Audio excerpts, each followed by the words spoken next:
So, hello everyone, welcome to Food Love and Vienna. Today I've got a very special guest whom I met a couple of weeks ago and with whom I had some absolutely fascinating conversations. His name is Alfredo and he is known maybe by some of you as ethnologist. Hi Alfredo. Thank you so much for being here today. Pleasure. So I am super curious to hear your story and your love of food and how you ended up combining that with art. But let's take it one at a time, right? Okay. So what is your background and how did art end up kind of blending with food? Mm-hmm. My background. I was born in Spain. My father is Austrian, my mother is Spanish. So I'm a kind of mixture. And I grew up in Spain and then I came to Vienna and I went back to Spain. I came to Vienna. So my life has been mostly between these two places most of the time. I studied art and graphics at the University of Applied Arts in Vienna. But also food, due to my family and to also because it was something like it was my family, not professionally only, because my father had to do a little bit with that or a lot with that, but also with my family we were like a little bit like mad into food and so on. And food was always something that it started always already in my childhood to have a big importance. I even remember that I wanted to be like a chef or something like that, working with food. At that days, it was not that kind of fancy thing. It was like real work. And my father said, "Are you sure?" And I said, "Yeah, I would like to cook." And then he took me because he was managing restaurants and so on. And he took me and said, "I will present you someone." And he took me to the cook, to the chef of the restaurant. And he said to him, "Matthias, took your trousers to your knees." And he had that kind of, you know what, this sickness when you have the veins, because you're always standing. Yeah. Say, "Do you want really to be a cook?" Because he was like, and that I got so shocked of that I said, "Look, I mean," he said to me, "there's nothing fancy about cooking. It's a really hard job, and you will have to stay here from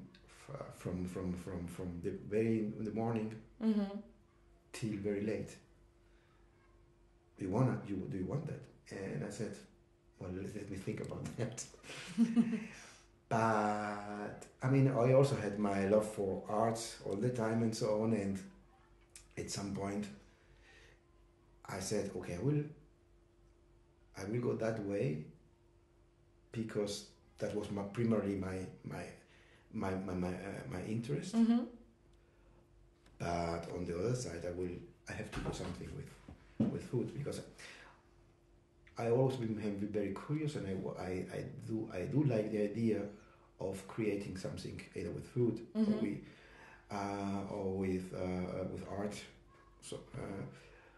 But I think that these are two different things. One is the creativity in food and the joy of doing something about you, and the other thing is the restaurant business.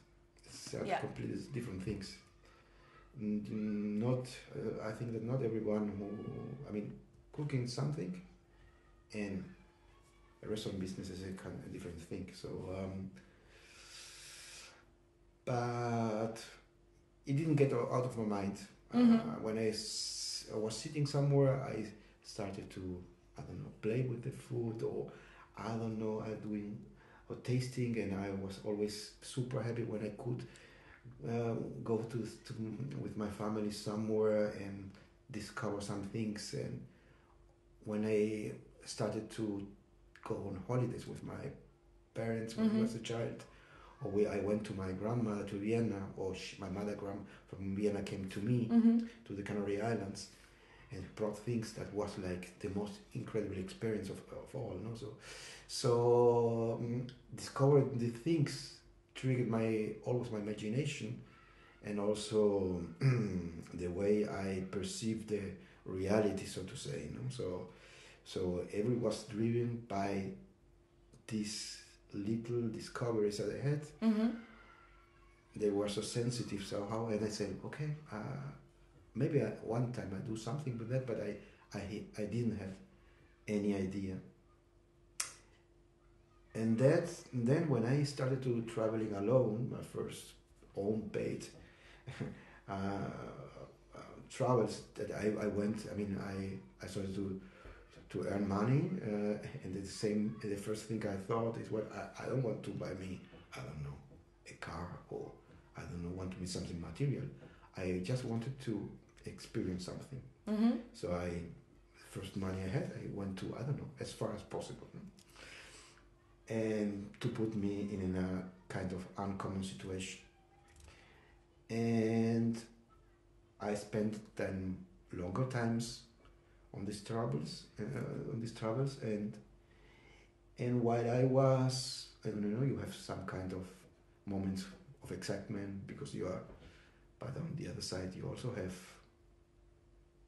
these moments where you are alone and you can meditate or reflect about what you are living. And the other side, I always, since I'm 14, 16, I don't know, I always cooked for myself. Mm-hmm.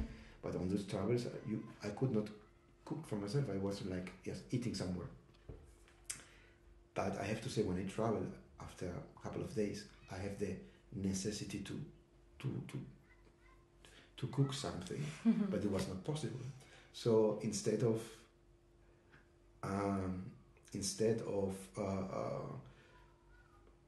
cooking, what was always obviously not possible in those travels, I started to imagine recipes. How would I do it? And I started to draw them somehow, the process, or some. At some point, I started to develop my own system, like, well, if I put that color, or I put that, or this annotation or so, it was like a. When I look at that, I will get an idea what that moment was, so to say. And as I'm very lazy writing writing recipes or whatever, I'm always more like, I'm not the person who is more into repeating things. I'm more interested in the process, in this first spark of the idea, the first aha moment, or enjoying that was make a little learning. Instead of writing things, I started to, because I can draw, because I have also this education, and let's say it was innate somehow. I started to put my own mood boards and my own drawings, and there were kind of recipes. And with the time, it started to develop to something, and I added textures and pictures and some other signs and whatever, and at the end, okay, maybe nobody can read it, but the final output was like, it says something to me, it also inspired me in a way, and maybe if I share it, it might be also for others interesting, because I think that the common way of creating dishes is being in the kitchen or going to market or whatever. Obviously, it's totally normal. But sometimes, and I think it's also completely okay, it's good to leave the space of a kitchen and just getting inspired or finding another different way. Because if you go the same ways, or you apply the same procedure, or the same technique, then you will reach the same solutions, so to say. And maybe by doing something, taking another way, you have not, but you might maybe find something interesting. And if not, if it doesn't matter. For me, it's, if not, then you just enjoy the journey. Yeah. Sometimes you do come and say, okay, it already exists, no problem. The idea is that I thought, okay, if I always thinking about food, and I always, if I am always preparing food, then maybe if I draw food, I eat a little bit less and I'm related more in shape. But I also enjoy a lot of these things of not only cooking, what I enjoy a lot, and experimenting, but also like experimenting in that field. It's nurtures me somehow and feeds me my curiosity and everything. So for me, it's something that allows me to enjoy every moment. If I'm eating, preparing, or not eating, I'm always on that, and it's about everything that's around food, and so I'm happy. So is it more of a kind of starting from textures or from ideas or from, I mean, where do you find your biggest source of inspiration? When I began, I was more like catching what was around me, all the things I could learn. Maybe I noted some techniques, something that captured my attention. I combined that a little bit with, I don't know, something else, a texture or whatever, or memory, or something else that came to my mind. And that was more like a field notes, so to say. Yeah. But when you capture the nature, obviously, or something that already exists, you are just repeating what exists. You know, so, but if the whole thing started to get interesting when having an anchor point from something, it developed through the process of drawing, painting, or collaging to something different. So it was a new reality, and a new reality might give you another outcome. So it has always an anchor point because the anchor point could be, for example, a memory, or a color that reminds you of a certain aroma, scent, no? But it can be totally also like when in the process of painting, for example, you mix something, or you see the result, which is an accident, could be also interesting in order to say, what do you see there? And then you see like something that evokes maybe a memory or something. Like when you drink a wine, you say, well, maybe it is apricot or banana or whatever. I mean, there is no banana, no apricot there. No, but it is a perception of it's those something flavors. it's a perception that you put into a certain scent or a certain picture, so to say. It's like also wine has a texture, for example, and you put that. It's like samt. I don't know how it's silk, for example, or whatever. But there's no silk, no. You know, it's like more like putting metaphors into a visual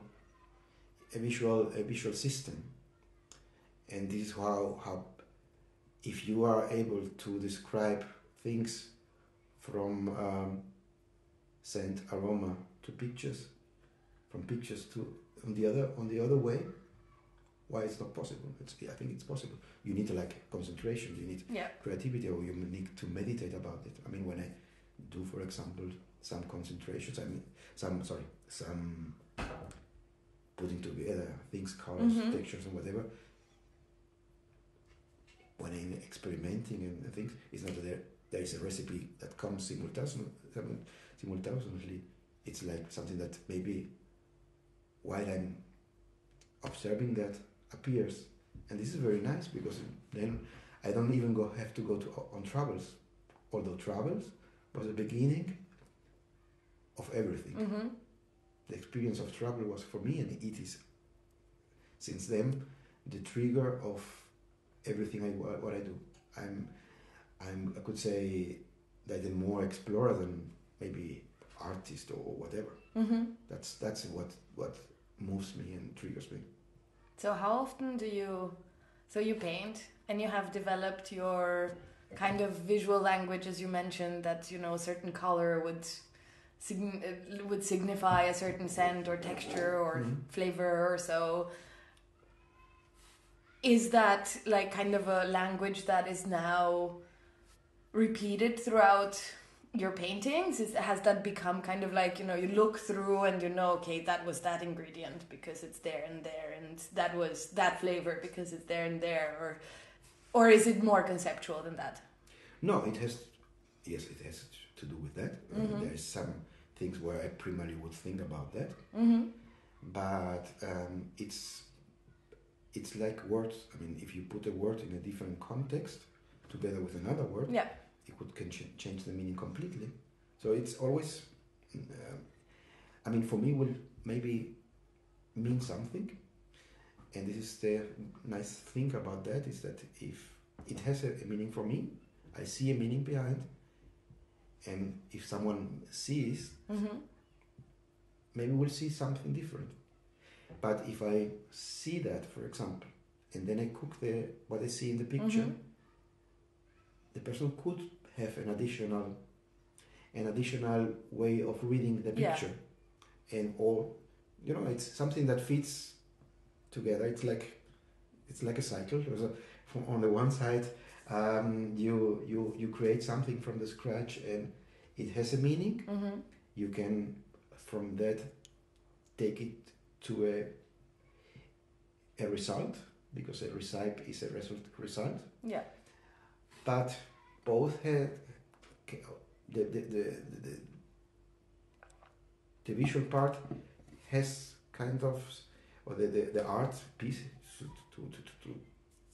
to intend to give that a name, can have for a different person different, because colors, textures, and so can for this person have a different meaning.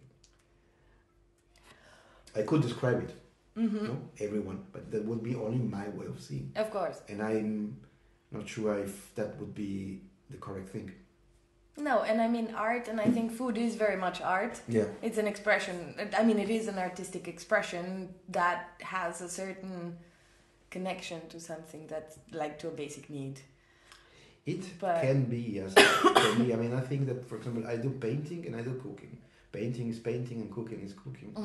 And these are two things. I think either painting, the act of painting, or the art of cooking don't necessarily have to be art. Yeah. It could be art if something happens in your mind. If it moves you to somewhere, so to say, or triggers something. But by cooking, that you are doing art, I'm not sure if I would be very, very, or by painting doing art even, because it's mechanical. I'm not sure if this is the correct wording for that. I think it's more on the eye of the beholder, not on what the people do. I would not say that I'm doing art if it doesn't. If someone else does not perceive it as art. Exactly. Okay. Yeah, fair enough. And I mean, ultimately speaking, you're just trying to visualize what is happening in your mind. Yeah.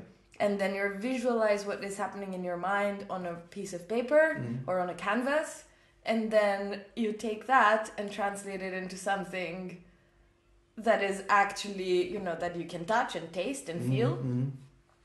I think it depends a lot of the context. I mean, if you go to a gallery, If you go through the street and you see a black canvas somewhere, or a black square, and you see that black square then on a museum, well, it's the same, no? Yeah. But the context changed everything. Yes, of course. So it has a lot to do with that, I think. So how much are you? I mean, your dishes are quite experimental. You play a lot with textures. From what I saw, and with shapes, and they're always kind of. They seem, at least from a visual point of view, they seem very conceptual, and I guess that's kind of the correlation with the art that you do. How much of a function do they have? Function. Well, to be honest, they are not that conceptual. They are. I think that they look maybe like that, but they are, in my opinion, they are quite simple. And I'm not trying to recreate any painting on a plate. Maybe it's just because it's very minimal. Yeah. And it's minimal not because for some kind. Yeah, it has to be like maybe with aesthetics, maybe, but more because I like this kind of simplicity. And this simplicity comes because I always have been very. I mean, one of the first things I went with my family was to a Japanese restaurant, because in the city where I was born in, on the Canary Islands, we had the first Japanese restaurant in Europe after London. And I was so amazed to see something that I could not, how to say, recognize. So maybe if those plates look like a little bit like abstract also, it's because it comes because my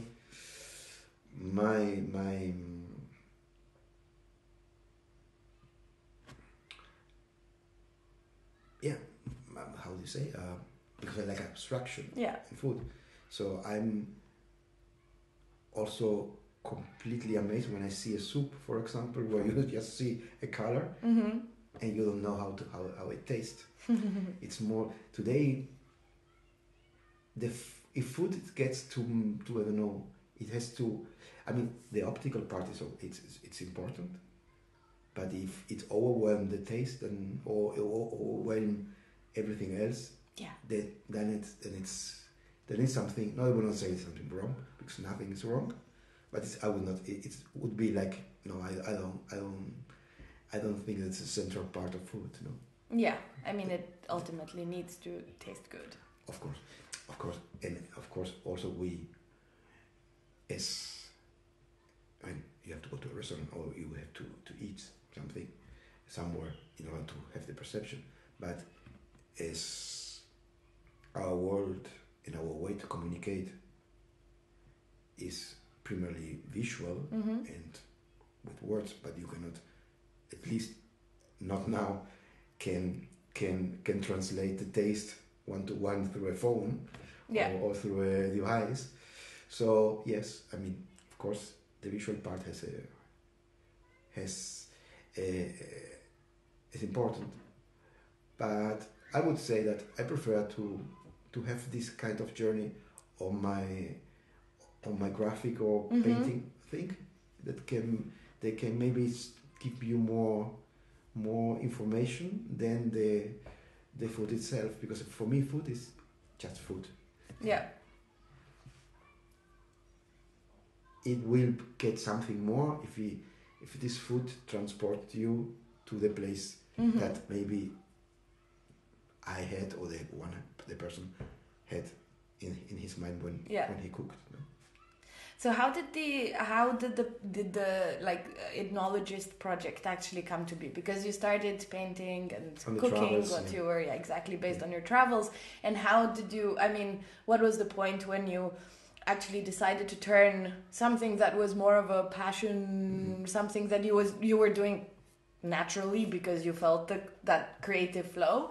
How did you decide to actually turn it into, your blog and then your Instagram page and all of that? Well, I can remember that I started and I thought, I mean, I have no idea if will interest anybody because I don't see any references at all anywhere. So it can be something that after a while it's like dead, no? So, but on the other side, I say, why not? I mean, it's like it's something that I feel very comfortable. I like that, and if I like it, okay, maybe I'll share it. If people, you reach a point where you say, I do what I do, and I don't care about others. Yeah. If what they think, you just share it. If people like it, like it. If you don't like it, don't like it. But you do that. But I think that it was important to share it. Why? Because in order to share it, it's you start also an own journey, no? And we are not speaking today here if I would not share it. And this is the why. Then I think about things like that. That when you you put something new in the universe, so to say, they make a wave, and then this wave gets bigger. So I started to sharing it, and I saw. Of course, at the beginning, it's like, and then there was like a blog award. Yeah. And so I said, well, I will try there, just in order to see how it comes. And I decided I was doing things. I saw that, and I said, okay, 2 days before, I was not really prepared. I just sent it, and I have no idea. I don't think. I'm not prepared. It's like, but because it was that completely different. Yeah. It won the award. Yeah. And then afterward, it won the award again a little bit later, and so I say, okay, maybe if the perception is that. And it was also not just because of an idea, because the second one was also about the recipes and so on, and the concepts on that recipes with like special projects that I did inside that. No, then maybe it has something because the jury was about people like very well-known cooks and so on, and people that are into the industry. And I think that what it maybe brings new is that what I said at the beginning is that sometimes when you're going a path in order to develop something, maybe you have to leave the space of a kitchen, maybe, and put your perception of things in the outer world, maybe somewhere else, just the awareness of see things and see things differently. And when you see things differently and you change your perspective, think maybe a little bit out of the box, you get inspired by the other things that were no. Maybe you find another way, and maybe this is why it got selected and awarded by that. I don't know. No? And now, I'm not too much into that, and I just go my way. I'm working parallel projects and related to that, and I'm just always exploring and keeping it. I'm going that way, and I have the impression I'm far away from the end or the moment I would get bored about that, because I will never get bored about that. And for me, it's beautiful because it's like it opens every day new doors. Yeah, of course. So what happens with the paintings? What happens with the paintings? Well, I store it. I store them somewhere. I'm a kind of person that, and I of course at some point I would maybe like to show them, and I'm storing them because my problem is that I'm kind of person that I'm never happy with that. I have always the impression I always can do something better. Yeah. So I'm storing them, and then I don't want to look at them, and then afterwards, okay. From this 10, 2 were good. Okay, then I go to this. So let's do. Then I got new ideas. I put them again somewhere stored, and then say no, I have to do. So at some point I have to think, and I have to really to to do something just in order to, I mean, that they don't are in this kind of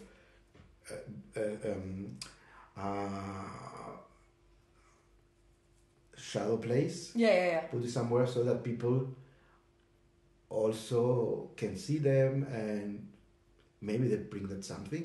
And I'm on that. I mean, I am on that, but I have also the impression that I'm very, like, you know, I have to finish some things still, and then I will put everything together. Have you thought about organizing an exhibition with the art and the food? Yes, with the art, yes, and the food makes everything a little bit more complicated. Yeah, of course. But it could be an idea. Yes, I have also other projects like working on book and whatever. No? So,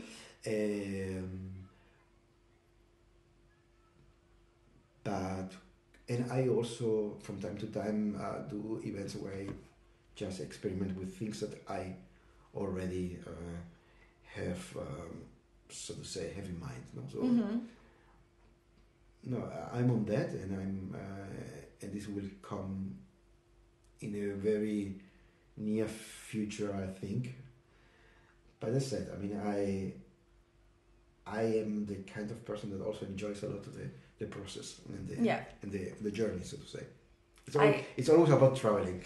Yeah. No, and I get you, because I feel exactly the same. When I cook, for me, the most exciting process of it's not the cooking, it's the creation. The creation, yeah. Where my mind starts wandering and starts thinking about, okay, one ingredient, and then from that ingredient I go to another ingredient, and then a technique, and then a texture, and then temperature, and then there's this whole universe, kind of a tree developing and growing, and that process is beautiful. Yeah.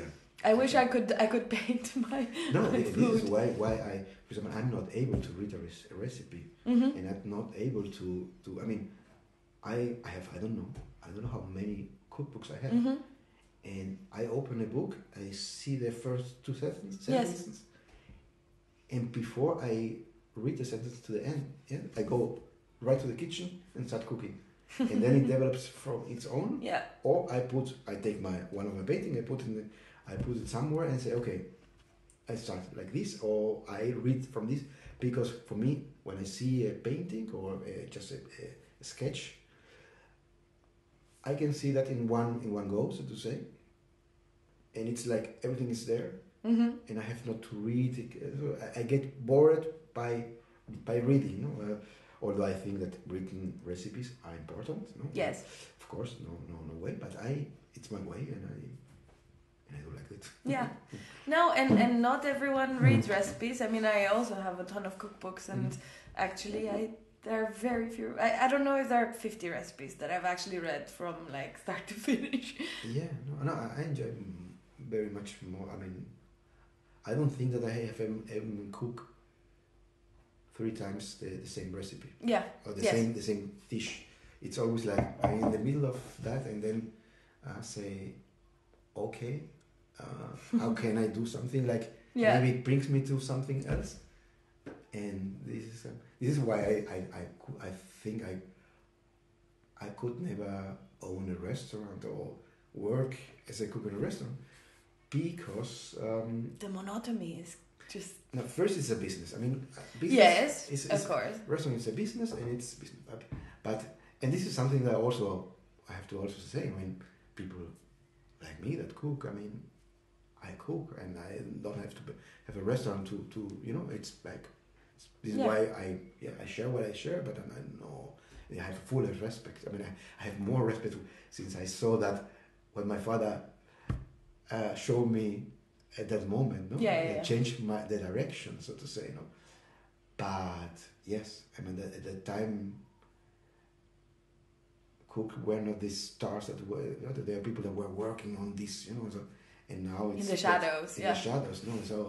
So now it's like it's completely different, no.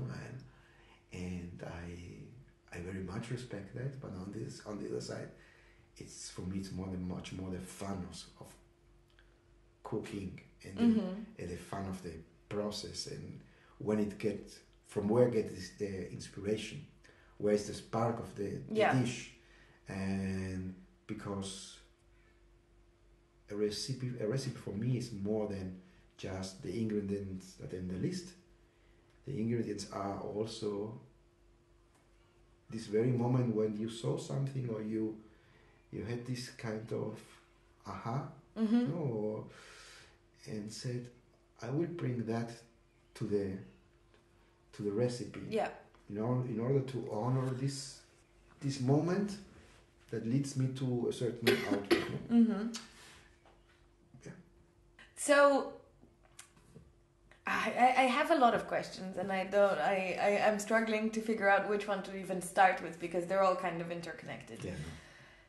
So for some years, you wrote for a magazine that you founded yourself together with someone else, right? No, or no, how was you founded it? I found it, yeah. Okay. No, I mean, the thing is, I was like, as I said, I mean, if for someone traveling is like, might be nice or important, for me was like obsessive. Because it was like about feeling my curiosity. Yeah.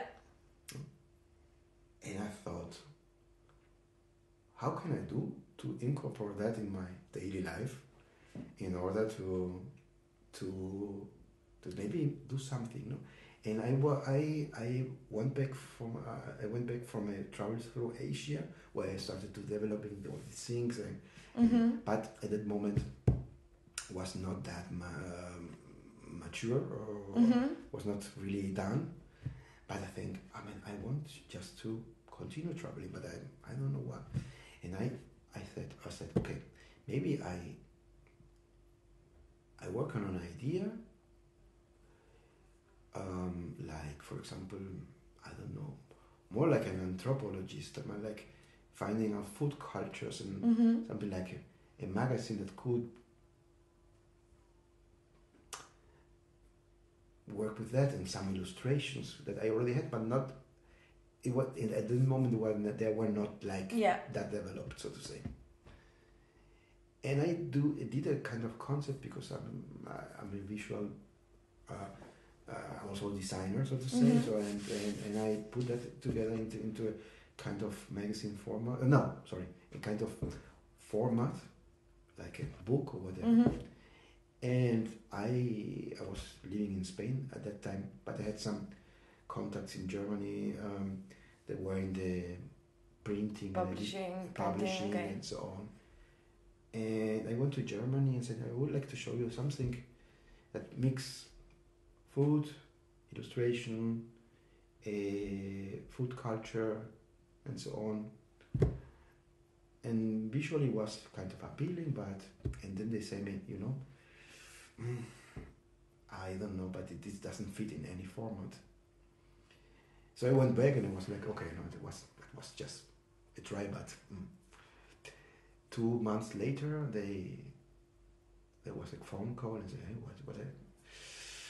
I got the phone and said, you know what? We have shown that what you made to a couple of people, and they said, because it doesn't fit in any format, let's give it a try. Can you come to a meeting? And it was in the Canary Islands, so I went back to Germany and it was that, and then well, we like it, but maybe we also not only just food cultures and so on, and we will have to, in order to, not a book, but we think that we could do a magazine. I say okay, and we have to incorporate also maybe people, because there is nothing that interests more other people than other people. And I say, okay, what do you mean? Would you like to do that? And I was not saying, maybe that doesn't fit into my concept. I simply said yes. Yeah. But he said, yeah, you have to travel. And I said, yes. And okay, take a big piece. He gave me a piece of paper and said, start to the places to write down the places where you like to go. And I thought, okay, this might be like a joke. Maybe there is a camera somewhere. Maybe it's something like they are filming me, like in all because they are. Say no, write that, and I started to write places and cities and so on. Say, okay, so you will travel to all the places you want. Mm-hmm. You have to go to restaurants. You have to know people. You have to drink in places, and it's not a guide. It's more like, something like a mix. And it was linked a little bit to the original concept that I had. Mm-hmm. It was more an anthropological, cultural cut through a city or a place, Mm-hmm. with different people and different, so to say, perspectives. Do what you like to do it, and say, can you start now? I say, can I say at least goodbye to my family? And go, no, yeah, you can go. Could you start in 1 month? I say, okay. I went back to Spain. And then I started somewhere in Southeast Asia, because I thought that it was the thing where I had at least a little bit of the work done, so to say. Yeah, because it was your pilot project, right? It was my pilot project, no? And so it started, and it went a couple of years, and I was traveling through the world, from Asia to Europe, from Africa, whatever, and meeting people, and I had no plan. So when I first started, and I landed in Bangkok the first time, I didn't know anybody, and the task was I have to return in 30 days with 30 stories of people in order to feed the magazine, so to say. And when you land there, and it's a city of 20 million, I don't know, people, and I didn't know anybody, just that I went to a Thai restaurant somewhere, and there I asked someone before the trip, said if he can give me a contact there somewhere, and this person, which was a waiter in restaurant, he went to the PC, looked at something, wrote something on a paper in Thai. I didn't know what it was in that paper, and said take a picture and send it to that direction, email direction. And I took that picture and I sent it to him. And then afterwards it came a call. It came an answer. Was an answer from in English, saying yes, we're happy to know you. And it was the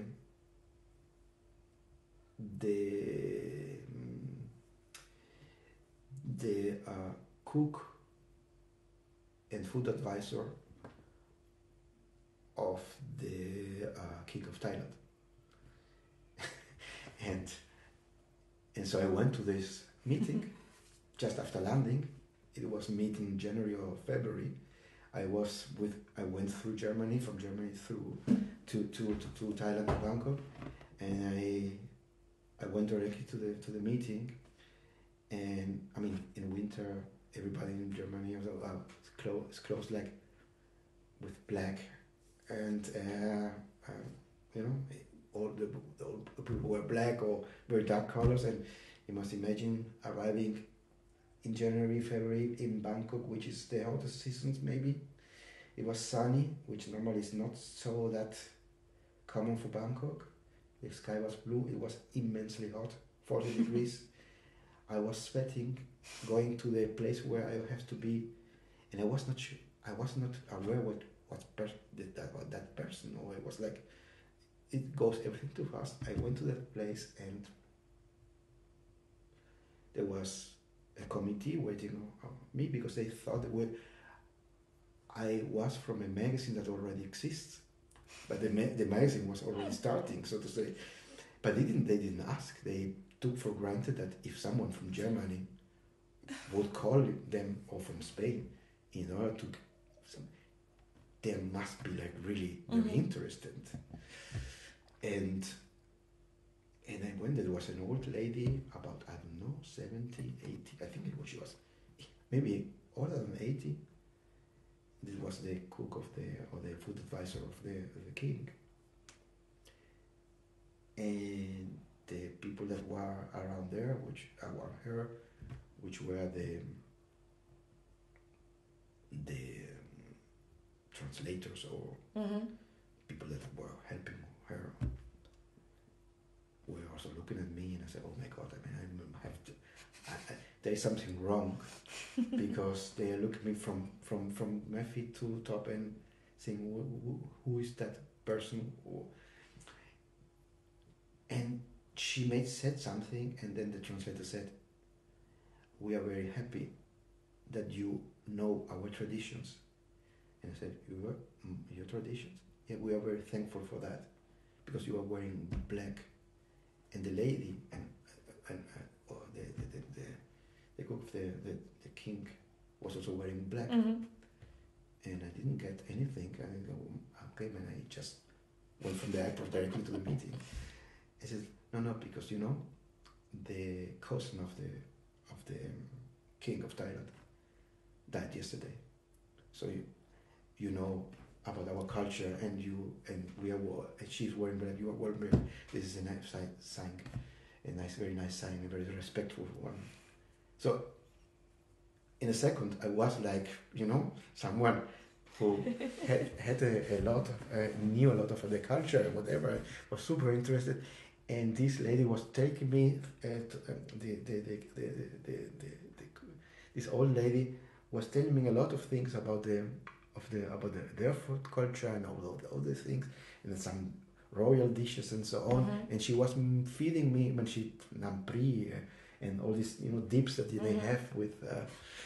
She was feeding me with her own hands, and I said, okay, I started this project a couple of time ago with no expectations at all, with no idea, and now I'm sitting in this first interview in a project that I don't know where will lead me, and I'm being fed with the hands of the cook or the food advisor of the king of Thailand, a super popular person in Thailand, because she was also a TV star. So having this interview and this luck from the very beginning with something that a waiter in a cheap Thai restaurant wrote me, maybe recommending me, and not having a clue because he didn't know if it would work or not. Yeah. It was already surrealist, but it was more surrealist what it came afterwards, because that opened the door to meet people from the royal family, meet them in other cities. It escalates everything once you get like this, and then people say, okay, he's into that, obviously, so to say. So, to make it short, this brought me to people like the elder, the son of the son of the son of the son of the son of Confucius in China, to the Roca Brothers in Barcelona, and at least to Ferran Adrià also. So I was sharing with him a morning or an afternoon, I don't remember, with a person that normally even would not give interviews to anybody that when he was on the peak of his fame. So, and that just only because I started something. This is when, as I said, when you set something in the world, so to say, you never can know which waves. No? And I was not only, I was like exploding of happiness, but I was also not checking what was really going on. So it was like it was too much. I can imagine it can get. But how often were you doing this actually? At least 2 times a year. Mm-hmm. For a month or longer? Often for a month, a little longer, but there was a lot of pre-work before, after work before, because we had to do a magazine.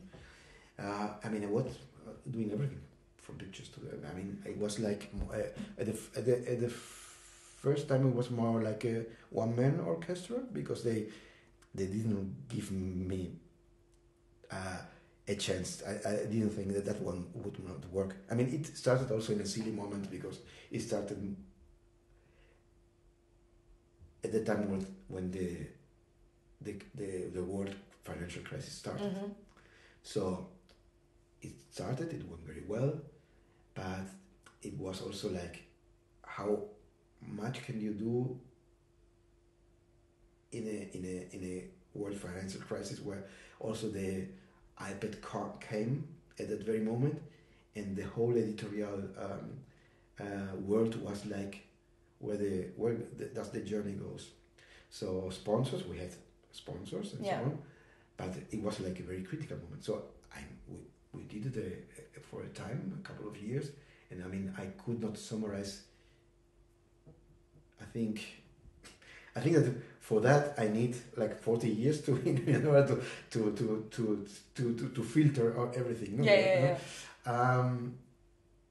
But it was an incredible experience. Yeah, and I like it a lot, and it brought me a lot, so to say. You know? So, and I'm still like, I mean, it's like I think that time gets another dimension when you are on travel. I have also the same experience when you are, I don't know, you go to a place. This place takes into your mind a much more extended, because there are so many things that happens at the same time. No? And when you are I mean, I got also like a little bit tired when you go, because everything escalated, and then I was like being invited or to every restaurant that was super on the fine dining, to also to some food courts and so on.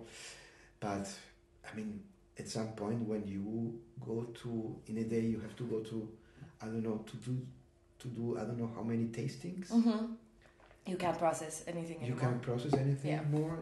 And at some point it starts to be like, is that what it's my dream? Yeah. Still a dream, or it's like, because you also have to bring some quality. So it's work, So I was struggling with that, and at some point after a couple of years, I was thinking, oh, okay, it's super nice, but sometimes I'm also very happy when I can stay in the hotel and eat a sandwich. Yeah.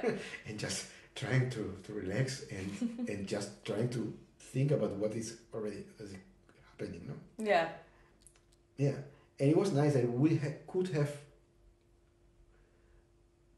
done it more, but it was a difficult moment. It would have taken more energy. I was also starting to get more like I have a normal life. I know a lot of people, but I have no, it's like a base somewhere. Yeah, not a base at all.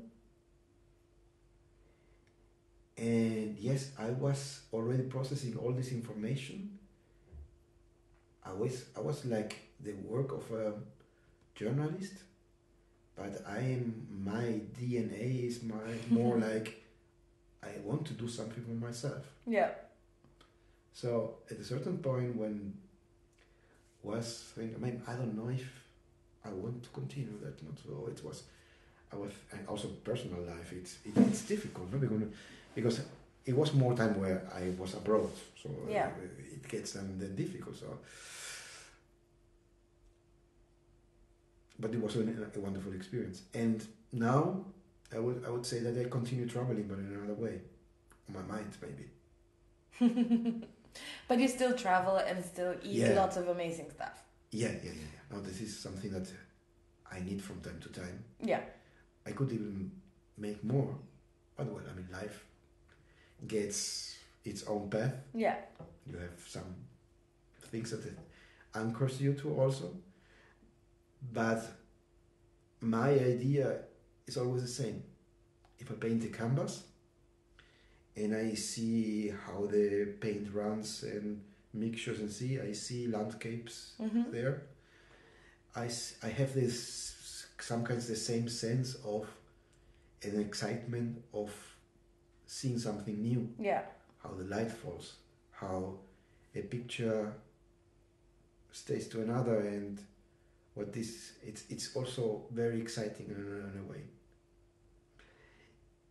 It's in another way because I also have seen that after traveling so much, this first energy that I had at the beginning follows a pattern. Yeah. And this very first excitement that I had when I was very, very, very young, I see it kind of with different eyes now. And I see things that are in the daily life that also where I learned a lot. And this is something I want to incorporate in my life because I think that it's not about this kind of always this super excitement. Yeah. It's also to find the excitement in the tiny things, in every little detail. I'm looking now through the window and I see the light on the corner of the building. And it is a beautiful golden light. Yeah, and I think that is what I want to enjoy. Do you think you would have reached the same point if you had not done all the big traveling with all the events and all the fine dining tasting menus and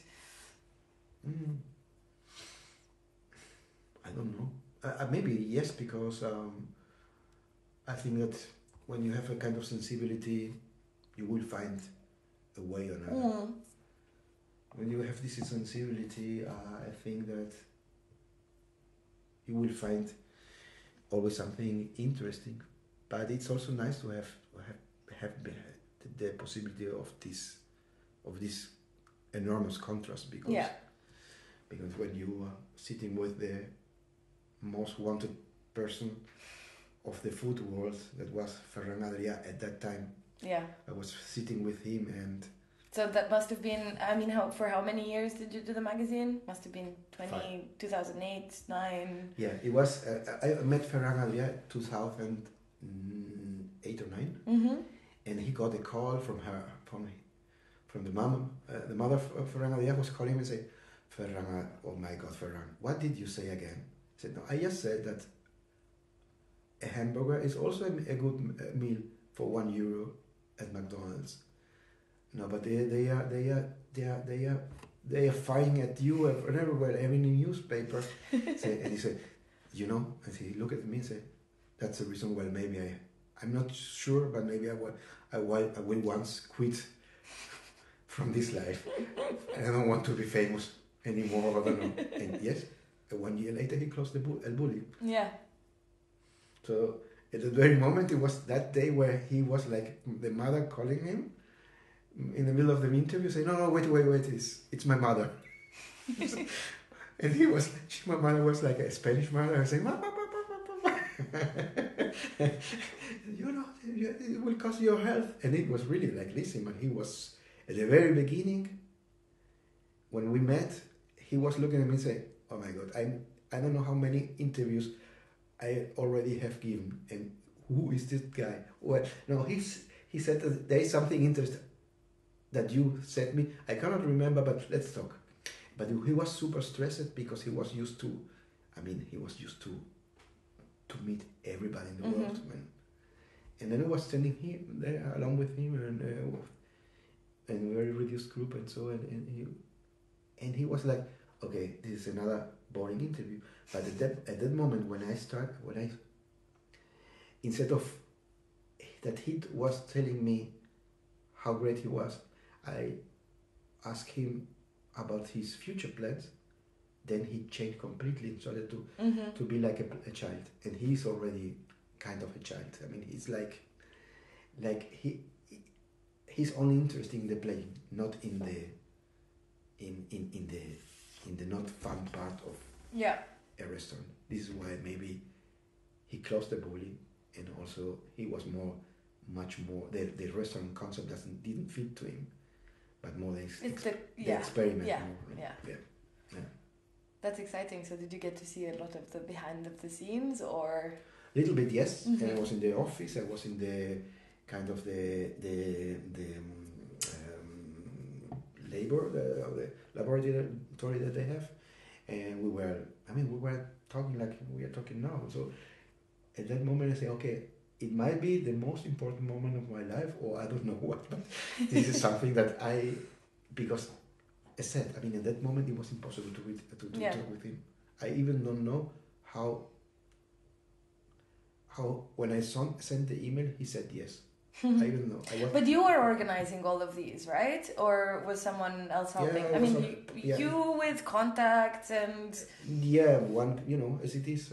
One contact leads to the other, and then when you have some reference, people don't ask if they have the possibility to get, to be on the media, so why not? No, so, but this was a time before social media came that strong.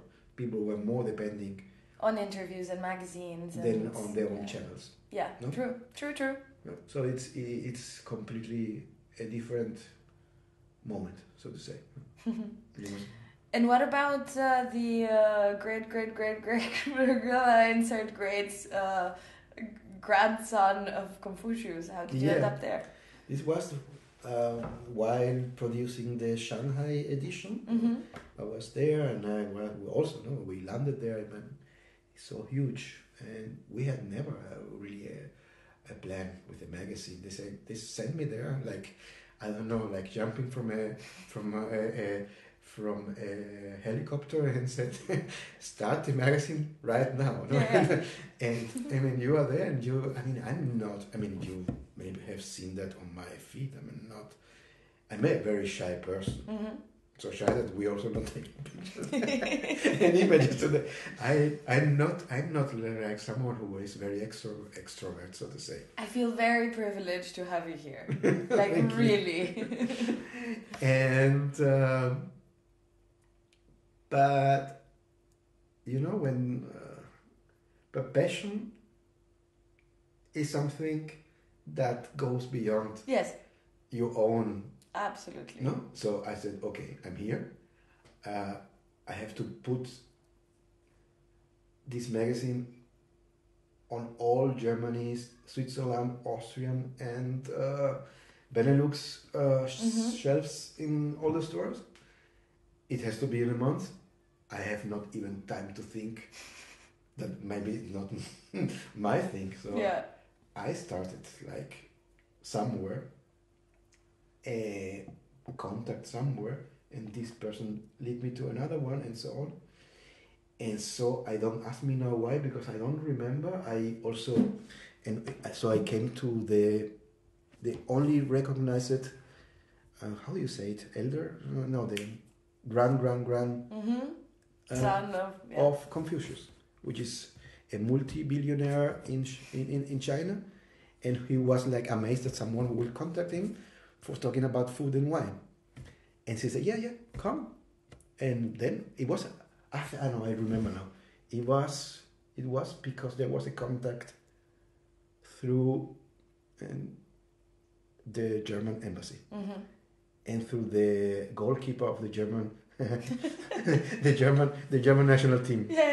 Who is that? The one who is blonde and I don't know anything super about famous, football. super famous. And there was a strange contact, and they came and then said, "No, we know that guy. He's super into food." And then I went there, and I took a taxi, and first mistake is always you never say the address to a Chinese taxi. You have to give them how, because it's spelled completely different. So I ended somewhere in another part of the city, and this person, who is, I think, one of a super important person in China, was waiting for me in this mansion that was a restaurant.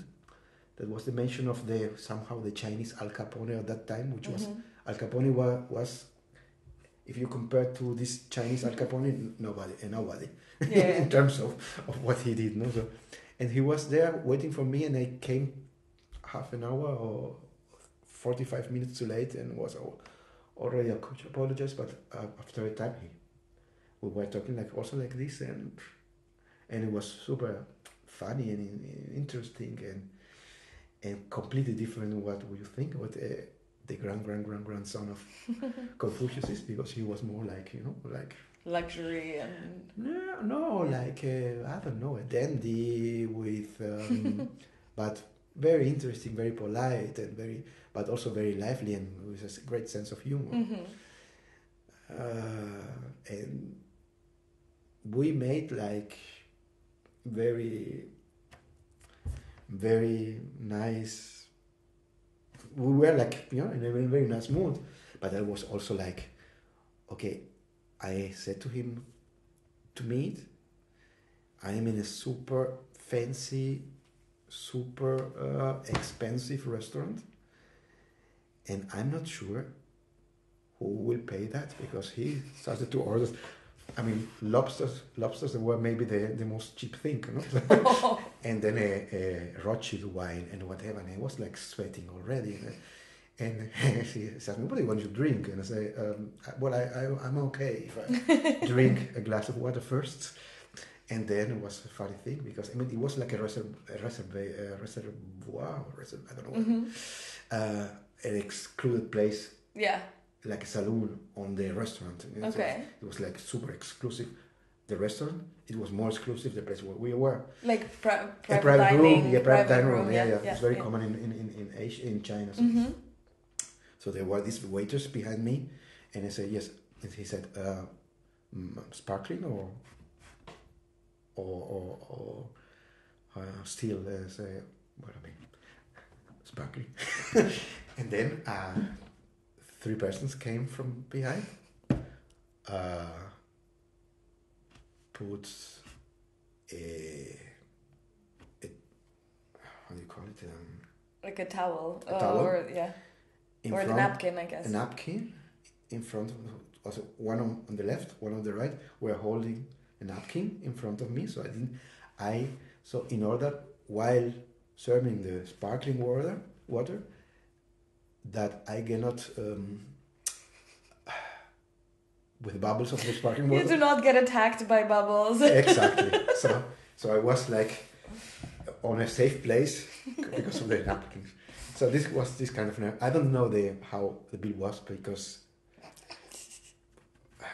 thank God he paid the bill. He was also very nice at that kind of interview story, what then was on the magazine. And then he said me, I like you and so on. You have to go back. You have to come back one day. And then we don't meet in Shanghai. We meet on my place, because I think he said me, and I even Googled and I knew it, but my memory sometimes said no. He said there's a city which is a Confucius city where where he was born, the original one. Said we have to go to my home.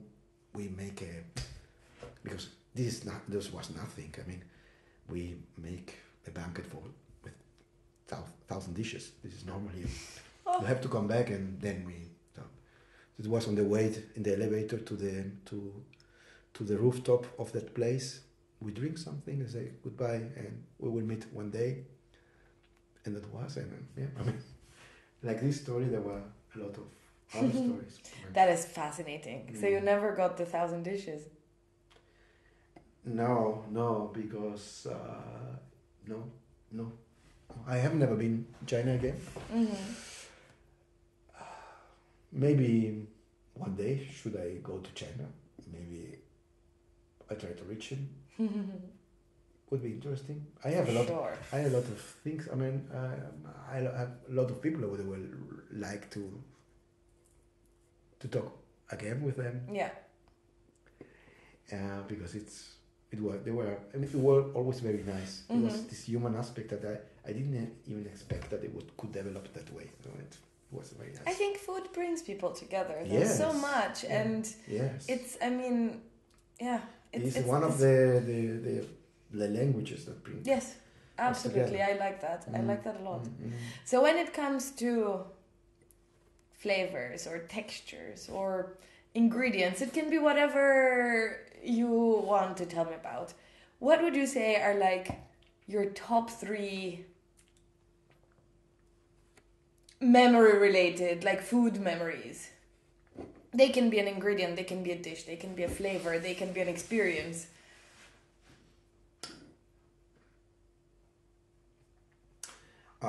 There's one initial one.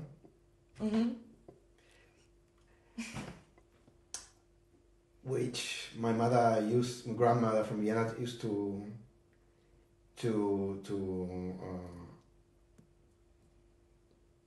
bring to me. But something that was from Vienna, and it teletransported me to Vienna. But like this, there are also different things that I can remember. For example, and this was maybe one thing that I wanted to experiment again, and what made me work so fascinated and obsessive to do that magazine or that is that I wanted to return to South Asia, because I was so much into the smell of the galangal and it happened also for me the same when I was in Central America. And this has to be seen in that context. Today we have a lot of things in all these exotic markets and but the moment I tried in a tropical country for the first time the mixture between lime and cilantro, for example, under that tropical heat, that is something that I would never forget. The same, some smells that I have in Asia also, or textures of the food, no? I mean, there are things that are very simple, or sounds when you eat something, that it has this, maybe in your childhood or whatever, that then magnifies through your whole life. No, it is with you all the time, and like that many.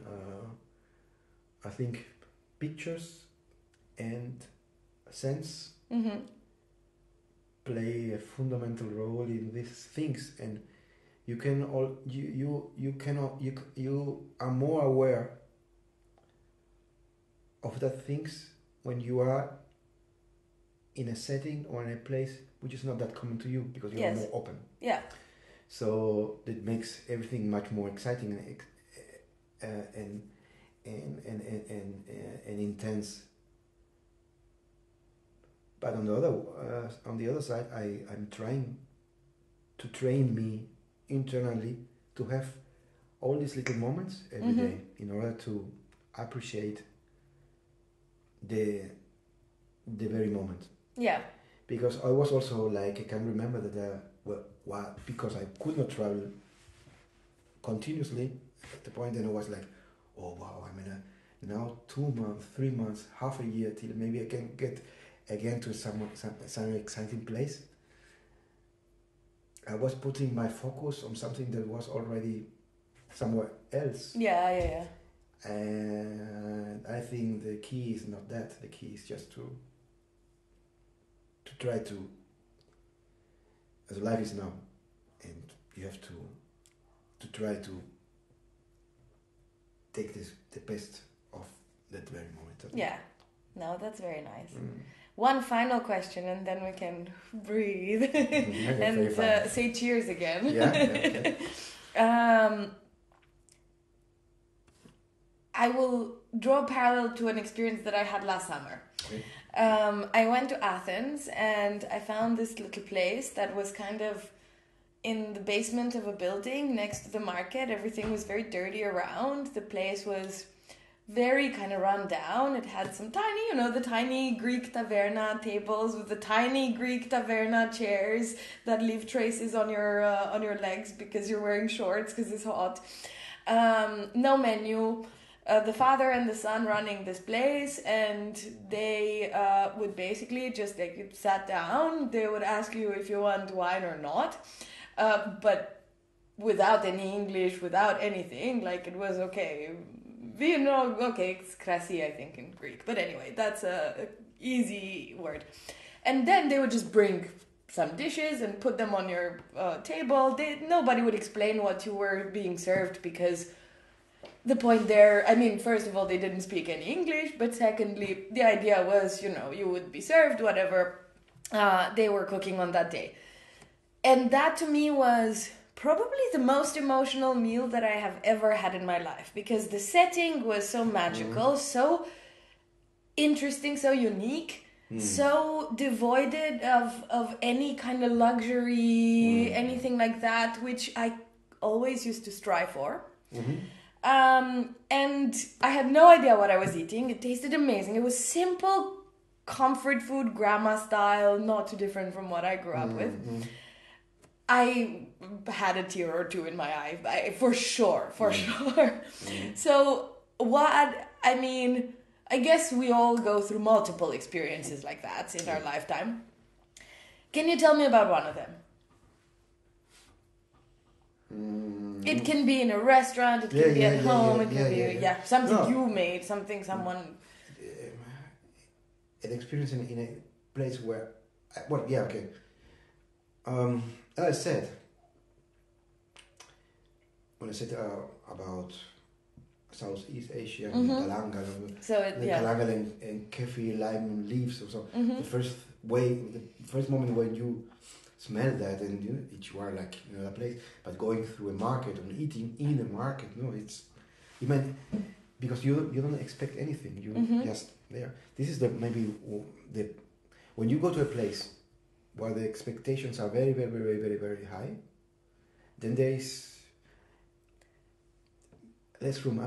I can remember when I went, Roca Brothers, after talking with them, the three of them, they said, no, you are not going, you are eating here with us. And they started to bring dishes and so on. That was beyond. I never had experienced that, something that, you have goosebumps. Yeah. It was while eating was that, but this is on a very top level and so on.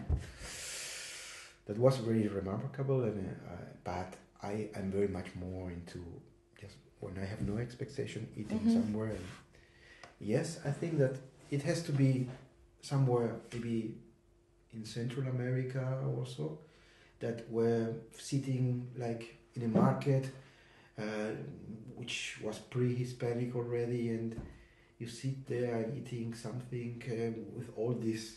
You are like, you could cut the air, so to say, and eat it because it's so dense of flavors. And you sit there with other people, and you are like fascinated by everything that goes wrong. That you know that you cannot replicate that in any way in another place, never. So you're eating that, and the food is like just that. It's like, and like a fresh tortilla taste, or guacamole, or in combination with cilantro, lime, these little limes that are so, and then or the little chilies that are so fruity, and then you go back and you try to replicate that, and it's impossible. Yeah. So it's impossible, but and this is why I also started to replicate that on my mind, and to trying to fix that moment, at least somewhere. if not with food, at least as an image or a couple of images. Yeah, together. absolutely. It takes me back always to that. When I put something together, colors or whatever and so on, it puts me something and it says it gives me something new. No, it's like it's honoring this moment. On the other side is developing this moment to something else. And yeah, I mean it's endless. The mind is a super exciting place, especially because I guess you have the same thing. I have that so much. I imagine a flavor and I taste it. Like my brain tasted it. Yeah. I salivate. Yeah. Like if it tastes really good, I salivate. Yeah. But my brain is like, boo, super happy. Yeah. I know. Because I follow also your stories and this is a very nice thing to see. As I said to you from the beginning, how you enjoy food and how excited and this is something that it's when I see how passion makes everything so different, like just to enjoy that moment. It's something that's very, very, very nice. And absolutely. Something that we have to cheers and to toast for that. Thank you so much for your time and thank you for sharing your story. Thank you very much also for having me. And very, very grateful. And yeah, nice.